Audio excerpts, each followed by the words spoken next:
Saudações a todos e a todas. O meu nome é Jonas Lopes Santos Filho, licenciado do curso de Geografia pela UFES, bolsista também PIBIC CNPq. Essa pesquisa é intitulada Os Consórcios Públicos Intermunicipais no Contexto da Política Territorial da Bahia, orientado pela professora doutora Ednúzia Moreira Carneiro Santos, que é do DCHF da Universidade Estadual de Feira de Santana. Essa pesquisa tem um objetivo geral, que é justamente analisar como os consórcios públicos intermunicipais integram a política territorial da Bahia, e a partir desse objetivo geral, ficamos dois objetivos específicos, que é justamente caracterizar esses consórcios intermunicipais existentes nesse estado e também identificar as ações impulsionadas por estes e implementadas via política territorial nesse estado. Para além desses objetivos, é necessário que façamos uma contextualização dos consórcios públicos intermunicipais. E nesse contexto, falando-se de consórcios públicos, os mesmos foram criados com o intuito de propor soluções para os problemas comuns entre os entes federados, nesse caso específico, entre os municípios, e para a sua viabilidade, que dificilmente será necessário saná-los de forma individual. E esta criação de consórcios públicos, inclusive, já estavam previstas na própria Constituição de 88, no artigo 241. A Bahia é um estado onde, além de considerar os territórios de identidade como um elemento de implementação e planejamento também das ações do estado, passou-se a dar mais ênfase aos consórcios públicos intermunicipais, principalmente a partir de 2007, que foi o início dos governos dos partidos trabalhadores. Atualmente existem 27 territórios de identidade, que é a mesma quantidade de consórcios públicos. O procedimento metodológico foi justamente a revisão de literatura, de política territorial, consórcio público e gestão, além da elaboração de referencial teórico, análise documental, busca de materiais junto à Secretaria de Planejamento do Estado e, por fim, a sistematização destes elementos e a divulgação. Os resultados de discussões é justamente dos 27 consórcios de desenvolvimento sustentáveis existentes, que são os consórcios públicos intermunicipais, apenas 9, ou seja, 33, apresentaram com clareza os projetos, programas e ações viabilizados no território de identidade, de forma que os demais não foi possível ter acesso, não estava disponível nos sites e, portanto, não foi possível fazer essa sistematização.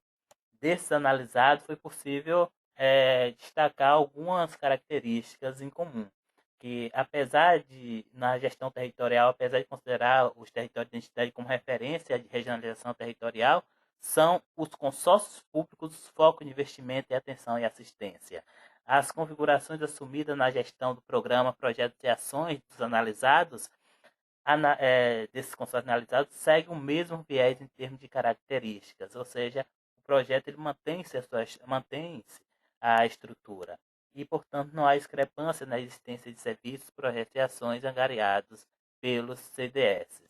Aqui podemos perceber que em determinados consórcios existe uma quantidade de projetos maior, que é mais superior em relação aos demais, a exemplo do CDS Portal do Sertão, da Bacia do Jacuípe, o Concisal, em relação às demais.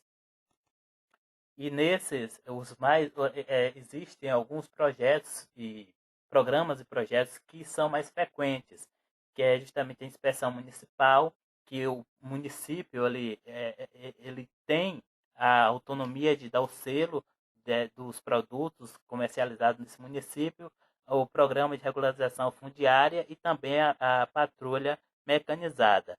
Mas vale também ressaltar a existência do programa Cisternas, principalmente no Portal do Sertão e no Concisal. E, portanto, as ações implementadas pelo consórcio são resultado da oferta da política territorial do Estado da Bahia. Não foi possível identificar no material disponibilizado pelo site dos documentos uma relação mais estreita entre colegiados e consórcios, e não foi possível caracterizar todos os consórcios existentes, haja vista que em alguns sites, embora sejam informados da existência de projetos, programas e ações, não estão disponíveis para a sociedade. Estas são as referências. Olá, sou Leia e irei apresentar para vocês a pesquisa intitulada Levantamento da Malha Fundiária da região oeste da Bahia, a qual foi orientada pelo Dr. Clóvis Caribé. A região oeste da Bahia é composta por 25 municípios. Estes municípios estão divididos em dois territórios de identidade: o território de identidade Bacia do Rio Grande e o território de identidade Bacia do Rio Corrente. Essa região faz parte do território da região do Matopiba. O Matopiba é uma região que está se especializando na produção de grãos, especialmente de soja, e se abrange pelo Cerrado brasileiro, ocupando quase todo este bioma. Objetivo: continuidade do levantamento de dados nos censos agropecuários e demográficos realizados nos últimos 30 anos da malha fundiária do oeste da Bahia, consociando o levantamento desses dados com as informações sobre o processo e os espaços da região que vem sendo incorporado por grupos estrangeiros. Procedimentos metodológicos: pesquisa bibliográfica, obtenção de dados a partir do IBGE, estudos sobre grilagem, agronegócio e estrangeirização de terras, monitoramento das matérias de imprensa relativas ao contexto do agronegócio, levantamento e tratamento de dados estatísticos secundários. Depois de construirmos um banco de dados referente à estrutura fundiária de todos os municípios da região oeste da Bahia, separamos os municípios onde está pujante a moderna agricultura, os quais são Formosa do Rio Preto, Riachão das Neves, Barreiras, Luiz Eduardo, São Desidério, Correntina, Jaborandi. O infográfico nos mostra que a concentração fundiária não é característica apenas do estado baiano, mas sim de todo o território brasileiro. A concentração de terras se destaca em 6 estados. Na Bahia, 91,7% das terras são privadas. Apenas 2,3% são áreas protegidas. Dos 91,7% de áreas de terras privadas, 55% são grandes propriedades. O Brasil ocupa o 5º lugar no ranking de desigualdade ao acesso à terra. Durante a pesquisa, formulamos um panorama fundiário dos municípios selecionados na região oeste da Bahia, os 7 que havíamos falado, para os anos de 1995, 2006 e 2017. Neste momento, faremos análise do município de Barreiras.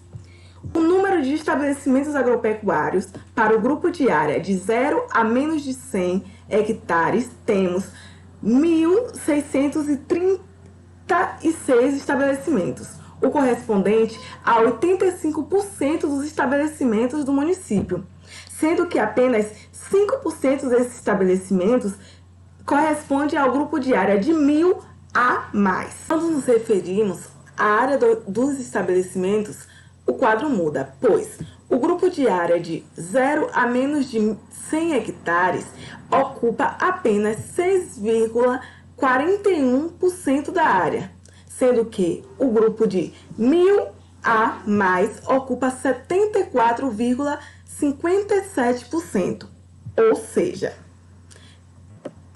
5% dos estabelecimentos ocupam a área de 74,57%. Agora lhes apresentamos um quadro com grandes grupos nacionais e internacionais que atuam no oeste da Bahia. É interessante que muitos desses grupos têm como principal capital o estrangeiro. Algumas considerações.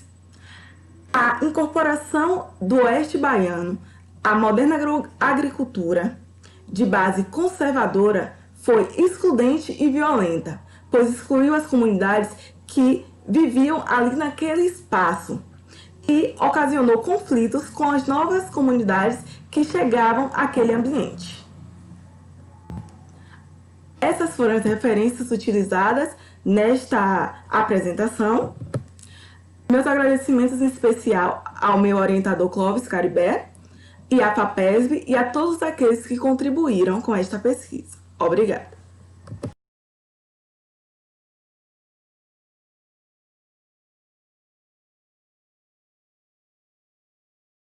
Olá, meu nome é Lucimara Bastos, sou estudante do curso de Licenciatura em Geografia pela Universidade Estadual de Feira de Santana. Irei apresentar o trabalho intitulado Caracterização e Análise dos Colegiados de Desenvolvimento Territorial Sustentável, os CODETERES, que são mecanismos da Política de Desenvolvimento Territorial do Estado da Bahia. O trabalho foi orientado pela doutora Oriana Araújo. Bom, o que são os CODETERES? São fóruns de discussão e participação popular, atualmente presentes em todos os territórios de identidade do Estado da Bahia. Funcionam na articulação de representantes da sociedade civil, exemplo dos sindicatos rurais, e do poder público, exemplo dos prefeitos, para a montagem de estratégia que proporcione o desenvolvimento territorial dos seus respectivos territórios e do Estado da Bahia. Os CODETERES foram instituídos oficialmente pelo Decreto 12.354, no ano de 2010, e posteriormente regulamentados pela Lei 13.214, de 2014. Levando em consideração a importância que atribui desses colegiados enquanto espaços de efetivação da participação popular, torna-se crucial compreender o nível de participação instaurado e executado, além da real efetivação dessas instâncias no acompanhamento e discussão da política de desenvolvimento territorial do Estado da Bahia. Desta forma, o presente trabalho tem como objetivo geral caracterizar os CODETERES, reconhecendo sua abrangência para a análise das suas ações. Para tanto, buscou-se identificar a composição dos CODETERES desde sua constituição em diferentes governos petistas, analisar os documentos produzidos, exemplo de atas, regimentos internos, buscando identificar o estabelecimento de câmaras técnicas e analisar as relações com CODETERES, além da elaboração de quadros, figuras e programas.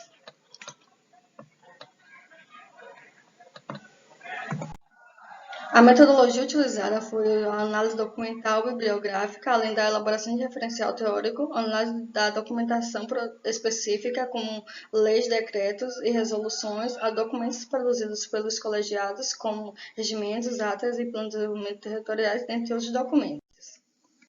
É possível observar no mapa a especialização de cada um dos CODETERES nos seus respectivos territórios de identidade. Atualmente, todos os territórios possuem um colegiado de desenvolvimento territorial.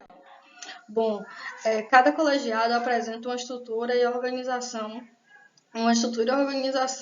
diferenciada. Essa estrutura é estabelecida enquanto estrutura base para o funcionamento dos colegiados. As câmaras temáticas, porém, não estão estabelecidas enquanto estruturas permanentes. A figura mostra a composição e estrutura de alguns dos colegiados, onde dos 27 colegiados foi possível identificar em 22 um número significativo de representantes do poder público e da sociedade civil, em alguns casos fugindo da paridade estabelecida nos seus documentos. É importante ressaltar que essa composição advém da mobilização proporcionada pelos próprios integrantes dos colegiados para que a sociedade civil venha participar desse espaço. Das câmaras temáticas, apenas em 8 colegiados não foi possível identificar sua constituição. É importante destacar que esses espaços são de fundamental importância para a discussão de temas específicos, como questões de gênero, raça, educação, dentre outros. Por fim, consideramos que, apesar da importância dos CODETERES enquanto espaço de participação popular, as suas atividades ainda encontram-se limitadas ou paralisadas por falta de incentivo governamental ou por falta de funcionamento das suas instâncias de gestão, sendo necessário rever e fortalecer essas instâncias para atuarem enquanto estruturas centrais no fomento e articulação e conquista de políticas públicas. É importante destacar que alguns colegiados mostram uma dinâmica própria na articulação de projetos para o próprio desenvolvimento territorial dos seus respectivos territórios. Desta forma, destaca-se que a existência destes CODETERES já faz diferença em relação ao processo participativo no planejamento estatal, haja vista que estimula a inserção das demandas sociais específicas de cada território de identidade, debatidas pelos diferentes agentes sociais. Essas são minhas referências. Obrigada. Olá, eu sou Nívia Oliveira Santos, graduanda em Geografia na Universidade Estadual de Feira de Santana, e vou apresentar o meu trabalho que tem por nome Detalhamento da cobertura vegetal da bacia hidrográfica do rio Vaza Barris, no município de Jeremoabo, Bahia, que teve como orientador o professor Ricardo Augusto Souza Machado. De acordo com o Programa de Ação Nacional de Combate à Desertificação e Mitigação dos Efeitos da Seca, conhecido como PAN-Brasil, o município de Jeremoabo se insere numa área susceptível à desertificação, conhecida como Polígono das Secas, como vocês podem observar nessa imagem ao lado, que tem como destaque em vermelho o município de Jeremoabo.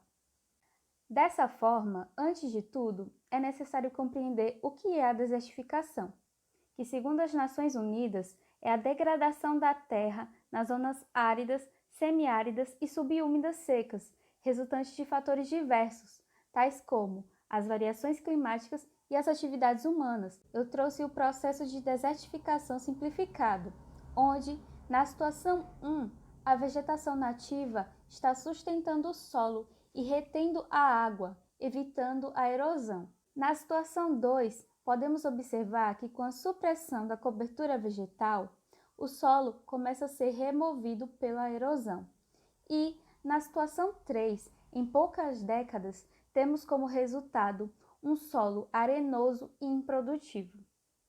Dessa forma, os solos vêm sofrendo um intenso processo de desertificação, em função da substituição da vegetação natural, provocando alagamentos, aumento da sedimentação em rios e lagos, salinização do solo, etc.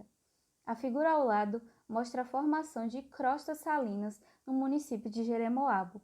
Sendo assim, o objetivo geral da pesquisa consistiu em realizar o mapeamento da cobertura vegetal na bacia hidrográfica do rio Vaza Barris, referente ao município de Jeremoabo, Bahia, a fim de identificar e quantificar em termos de superfície as principais tipologias ao longo da bacia, relacionando os padrões de cobertura vegetal aos impactos potenciais sobre os recursos hídricos, bem como a sua relação com os processos de desertificação. A metodologia do trabalho consistiu no levantamento bibliográfico, na elaboração de um banco de imagens do satélite Sentinel-2A, utilizadas para a composição colorida da imagem, seguida do processo de corte e delimitação da bacia hidrográfica, diferenciação das classes de uso através do software ArcGIS a partir do cálculo SAVE, definição das classes de uso e cobertura do solo com base na consulta de documentos e estudos anteriores realizados, criação de um mapa temático com o estabelecimento da superfície ocupada por cada tipo de ocupação e uso e o seu percentual com relação à área total da bacia. O produto final foi um mapa temático que nos permitiu uma melhor noção espacial de cada classe, como a classe de agricultura, localizada ao leste, perto da área urbana, e ao longo do rio Vaza Barris, que evidencia a alta demanda de recursos hídricos. A caatinga com cultivos eventuais, localizadas mais ao extremo, no centro-norte e centro-sul, que evidencia uma maior concentração de vegetação. A caatinga intercalada por pastagens, localizada ao noroeste da área, caracterizada por o pastoreio com gado solto, e as pastagens e cultivos intercalados por caatinga, que se mostra intercalada com a classe de agricultura. A partir disso, eu elaborei um infográfico a fim de sintetizar e ordenar cada classe de acordo com o nível de antropização. Dessa forma, a classificação do uso e cobertura do solo ao longo da bacia foi fundamental para compreender a configuração da paisagem local, marcada pelo uso intenso e errôneo do solo para finalidades agropecuárias, possuindo indicadores de vulnerabilidade ambiental, como redução da diversidade ecológica, declínio da produtividade e crescente esgotamento do solo. São de suma importância a participação integral e o amplo envolvimento da população local, a articulação com o poder público no planejamento e recuperação de áreas degradadas e a implantação de programas de gestão de recursos hídricos e de educação ambiental. Aqui são as referências que eu utilizei, os meus agradecimentos à Universidade Estadual de Feira de Santana, à PPPG, ao CNPq e à FAPESB. Muito obrigada. Meu nome é Raíssa, minha pesquisa é as variações climáticas e os efeitos da precipitação sobre a produtividade agrícola de feijão e milho no município de Monte Santo, Bahia, entre 2007 e 2019, sob a orientação do professor Jameson Matos. O clima tem sua importância ao tratar das atividades humanas, principalmente aquelas relacionadas a culturas agrícolas, né? E o semiárido, ele apresenta um regime climático marcado por longos períodos de estiagem e eventuais secas.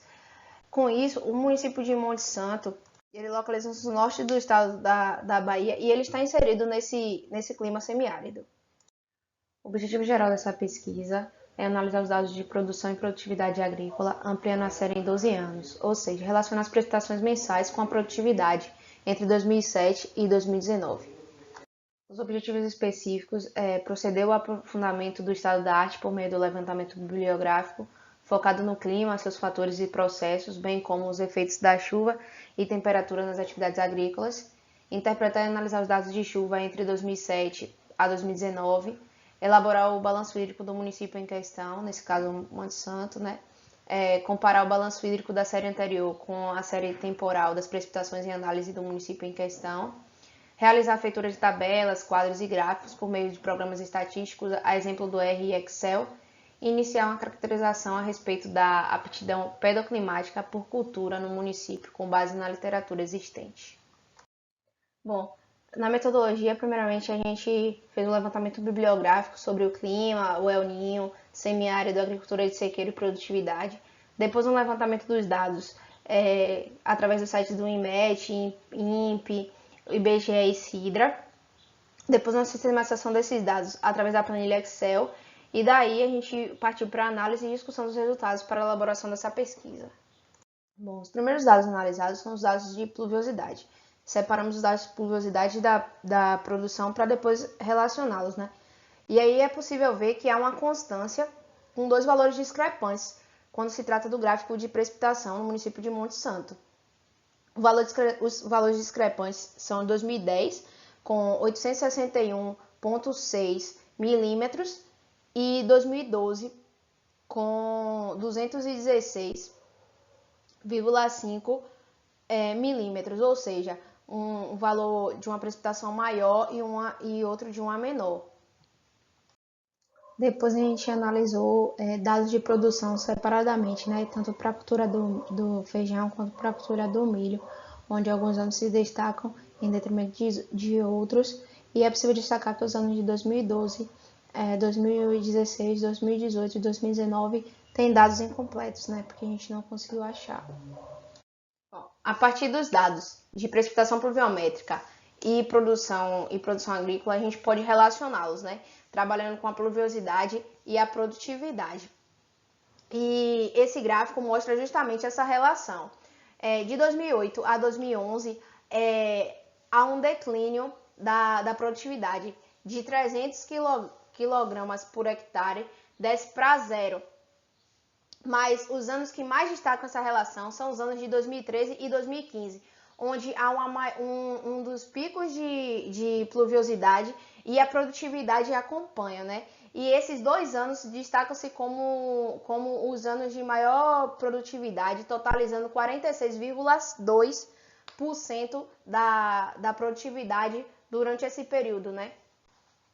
Bom, com essa relação da precipitação pluviométrica e produtividade agrícola do milho, a gente pode destacar que, acompanhando a precipitação pluviométrica, de 2010 a 2011 há um declínio, e isso a produtividade também acompanha, assim como de 2013 a 2015, né, que dá para destacar bastante essa relação entre a produtividade e precipitação.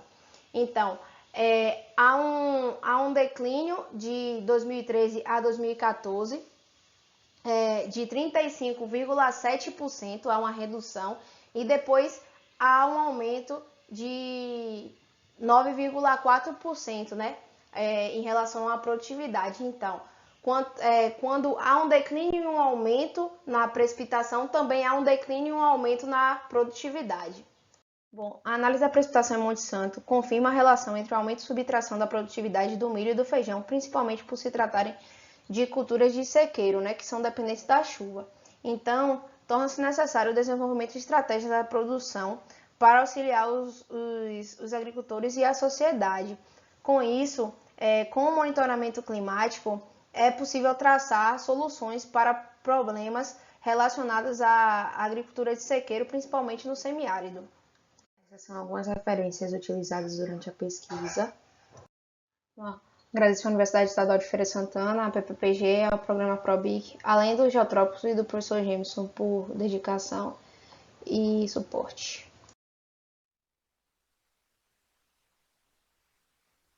Bom, o título do meu plano de pesquisa é A Crítica de Skinner ao Dualismo Cartesiano, elaborado por mim, Stephanie Costa Silva, e pelo meu orientador, José Portugal dos Santos Ramos. Bom, teorias mentalistas, elas predominaram como formas explicativas do comportamento, sendo iniciadas pelo dualismo cartesiano, que se constitui como a separação abissal entre mente e corpo. Bom, o dualismo cartesiano ele influencia nos pressupostos elaborados por Damasio, apresentados no livro O Erro de Descartes, que passa, Damasio, ele passa a direcionar-se à quebra desse paradigma mente e corpo, demonstrando que existem interferências dos processos de regulação biológica que pertencem ao corpo na manutenção de processos mentais. Bom, no entanto, ambos os pressupostos eles se apresentam enquanto mentalismo, sendo mentalismo, de acordo com Carvalho Neto, usado para designar um modo de explicar os eventos comportamentais a partir de agentes interiores, de causas internas. Bom, a tentativa de recorrer a essas causas internas se refere à busca de causas para o comportamento dentro de um organismo. E as mesmas são definidas como psíquicas, neurais e conceptuais. Bom, tendo em vista que existem problemáticas envolvidas no modelo explicativo apresentado, e como aponta Skinner, obscurece as variáveis das quais o comportamento é função. Sendo que via behaviorismo radical, Skinner ele se levanta contra essas teorias que predominaram, apontando em direção a uma perspectiva selecionista pelos níveis filogenético, ontogenético e cultural, sendo estes encontrados no ambiente imediato e na história ambiental do indivíduo. Assim, a presente pesquisa ela buscou caracterizar os pressupostos citados enquanto causas interiores mentalistas e ratificar a posição antimentalista de Skinner e as problemáticas que são apontadas a elas via behaviorismo radical. Bom, inicialmente, a minha pesquisa teve como objetivo apresentar a concepção skinneriana em contraposição à concepção dualista cartesiana e a problemática da existência da mente para análise comportamental, a fim de apontar as diferenças existentes, passando a ser, como foi apontado no relatório final, explicitar o recurso explicativo presente nos pressupostos elaborados por Descartes e por Damasio enquanto mentalismo e a posição antimentalista assumida por Skinner via behaviorismo radical, a fim de apontar as diferenças e problemáticas existentes.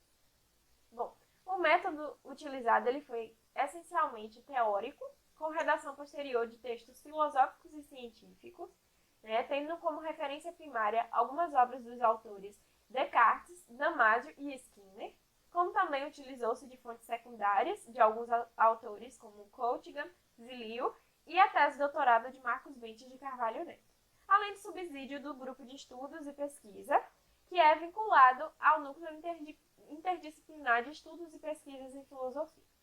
Bom, de resultado da discussão, eu obtive que a caracterização do dualismo enquanto atribuição de uma causa interna psíquica ou mental e o pressuposto elaborado por Damasio enquanto uma causa interior neural, sendo esses pressupostos atribuídos de maneira similar enquanto mentalismo. Assim como as problemáticas envolvidas, elas se relacionam ao obscurecimento das variáveis que determinam o comportamento, sendo que o modelo explicativo adotado por Skinner, ele destaca que o comportamento ele é determinado pela seleção de suas consequências em 3 níveis, filogenético, ontogenético e cultural, que são encontrados nas variáveis que estão fora do organismo. Assim, os resultados obtidos eles são de suma importância, pois torna perceptível as similaridades entre as teorias apresentadas por Descartes e por Damasio no que concerne à utilização de causas internas para a explicação do comportamento, sejam elas psíquicas ou neurais, bem como ratifica a posição antimentalista assumida por Skinner via behaviorismo radical. Bom, essas foram as minhas referências primárias e essas foram as minhas referências secundárias. E aqui estão os meus agradecimentos à Fundação de Amparo à Pesquisa do Estado da Bahia, FAPESB, e a PPPG, da UFES. Boa noite, me chamo Tainá de Oliveira Vitória, sou discente do Bacharelado em Geografia da UFES e minha pesquisa foi sobre os efeitos orográficos do tabuleiro de Tucano Norte, as fitofisionomias de Caatinga e usos do solo. Minha orientadora foi a professora doutora Raquel de Matos Cardoso do Vale, do Departamento de Ciências Humanas e Filosofia da UFES. Introdução. O tabuleiro de Tucano Norte está localizado na região de planejamento e gestão das águas dos rios Macururé e Curaçá, que está localizado num corredor ecológico e na área piloto para os estudos de desertificação, por ser a área mais seca do Nordeste baiano.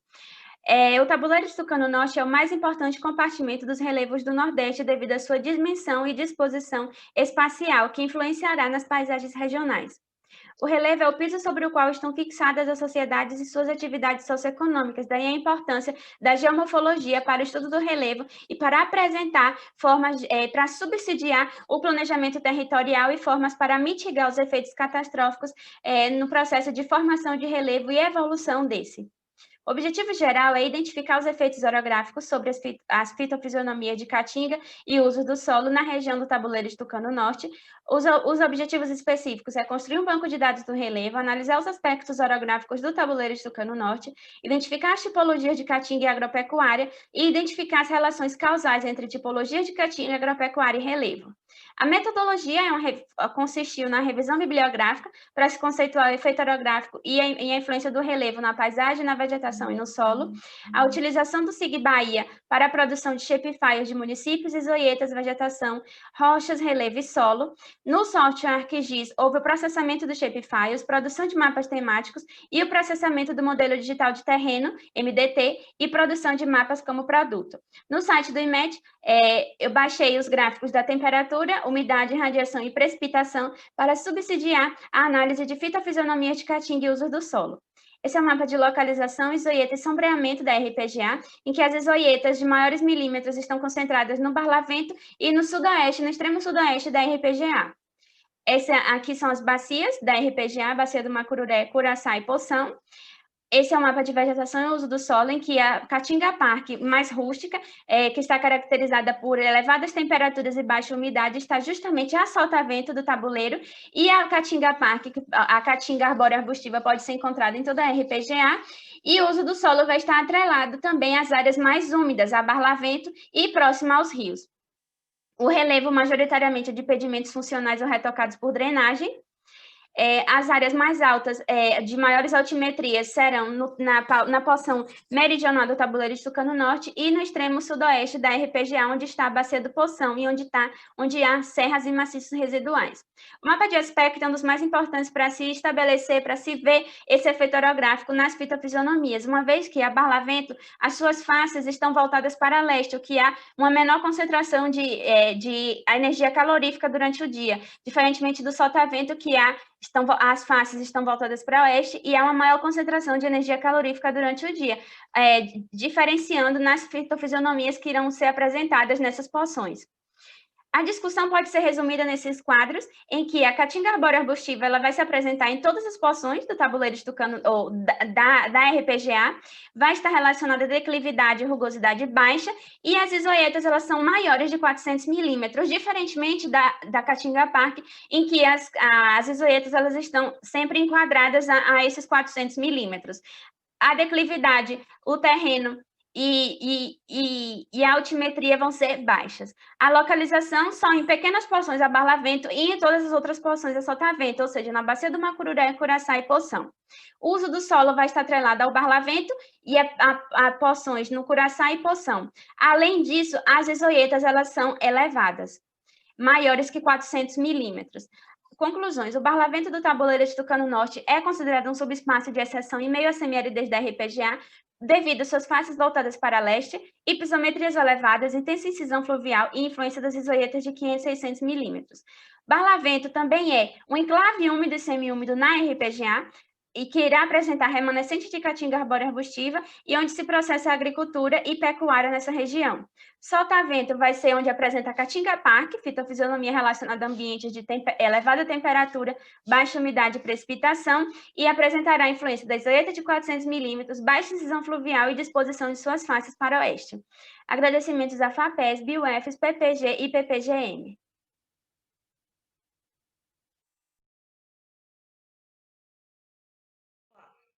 Meu nome é Tainara Moraes, sou graduanda do curso de Licenciatura em História pela Universidade Estadual de Feira de Santana. Esse videopost versa sobre mulheres, resistência nos quilombos, Bahia, séculos XVIII e XIX, sob a orientação da professora doutora Adriana Dantas Reis, do Departamento de Ciências Humanas e Filosofia da UFES. O interesse pela pesquisa surgiu ao perceber que nos quilombos contemporâneos, sua grande maioria, há a presença da mulher como figura principal de liderança. Assim, me fez questionar de como acontecia nos quilombos do passado. A gente sabe que durante todo o período colonial brasileiro, este foi fortemente marcado pelo sistema escravista. E os estudos evidenciam que, por onde o sistema passou, houve diversas formas de resistência. Porém, a mais típica era a fuga e a formação de agrupamentos de escravizados fugidos, que aqui no Brasil ficou conhecido como quilombos ou mocambos. Existem vários estudos sobre a temática, como apontam Joana José Reis, Flávia dos Santos Gomes, Beatriz Nascimento, que foi uma das pioneiras, Estudos Tuás, entre outros. Esses estudos também apontam que as mulheres, durante esse período, exerceram um papel efetivo nesses espaços. Ela está diretamente ligada à manutenção da família, como também na economia, desde a participação do artesanato, na agricultura, entre outros, como também nos enfrentamentos às tropas que eram enviadas na destruição desses quilombos. Neste sentido, a presente pesquisa busca analisar na historiografia a ausência das mulheres quilombolas da Bahia, que entre os séculos XVIII e XIX exerceram papéis fundamentais de resistência na luta contra o sistema escravista, mas que sobre o estigma de gênero ficaram numa invisibilidade. Esta pesquisa se baseou em um levantamento bibliográfico para analisar a ausência das mulheres na historiografia e o seu protagonismo. No que se refere às abordagens ao campo de observação, utilizamos a microhistória e o conceito de gênero, juntamente com a interseccionalidade entre raça e classe, proposto por Joana Scott. Sabemos que há um pagamento histórico de mulheres na documentação e, consequentemente, na historiografia. Conseguimos encontrar a figura de Zeferina, que foi uma grande líder quilombola que atuou no quilombo do Urubu, em Salvador, durante o século XIX. A história oral aponta que ela foi uma grande guerreira e fundou esse quilombo no intuito de salvar a si e seu povo. Já a historiografia aponta que ela era uma grande liderança e que atuou fortemente quando as tropas do Pirajá foram destinadas a destruir este quilombo, pois nas documentações oficiais da época mostra que ela aparece segurando arco e flecha, tentando salvar seu povo. Assim, percebi que como Zeferina, que foi invisibilizada durante a historiografia, existem tantas outras mulheres quilombolas que atuaram fortemente contra o sistema escravista, mas que permanecem no esquecimento. Sabemos que nos quilombos brasileiros, ainda que superficialmente, temos pistas de lideranças femininas. A citar temos Aquatune, Mariana Crioula, Dandara, Teresa de Benguela, entre outros, mas que muitas dessas não aparecem na documentação e que sua história ao longo do tempo foi se perdendo. E como a maioria dos personagens negros, a falta desse seu nome na documentação ainda faz muitos historiadores questionarem a sua existência. A exemplo disso, temos o caso de Dandara, que por não haver seu nome na documentação, ainda muitos estudiosos ainda questionam sobre a sua existência. Mas sabemos que as mulheres exerceram papéis fundamentais durante séculos. São protagonistas de diferentes estratégias de sobrevivência em uma sociedade fortemente marcada pelo domínio masculino e branco. E sobre as mulheres negras, estas ainda estão ligadas com a tripla opressão sofrida entre raça, gênero e classe social. Aqui não se trata de reparar a exclusão da mulher, mas sim de legitimar todas as ações que estas fizeram ênfase em relação a feitos históricos, mas que permanecem no esquecimento. Aqui estão as referências utilizadas durante a pesquisa.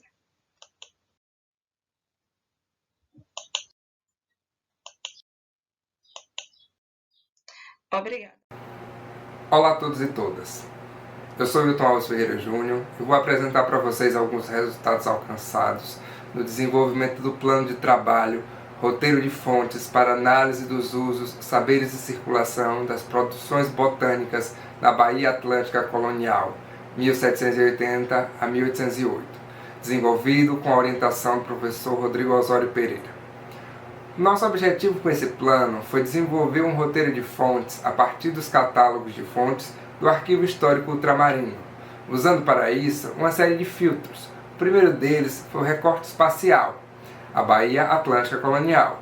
O segundo recorte, temporal, de 1780 a 1808. E, por fim, um recorte temático, o uso, saberes e circulação das produções botânicas, ou seja, todos os documentos que dizem respeito a produtos botânicos, madeiras, sementes, cascas, raízes, memórias, estudos científicos, ordens e políticas para o mundo natural do período.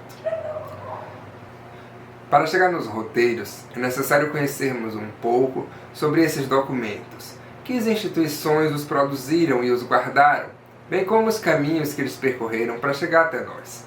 A maioria desses documentos foram produzidos nas relações entre colônia e metrópole, mediados, sobretudo, por duas instituições.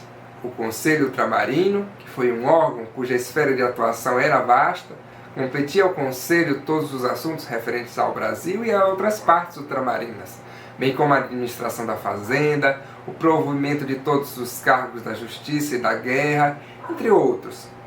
Já a Secretaria de Estado, Marinha e Ultramar era da competência de todas as atribuições da Marinha, os negócios no ultramar, administração da justiça, comércio, fazenda real, governo dos domínios ultramarino e negócio das missões, bem como as nomeações dos governadores e capitães gerais, vice-reis e todos os cargos militares do ultramar. A documentação produzida por essas instituições constitui os fundos documentais que são guardados pelo Arquivo Histórico Ultramarino em Lisboa.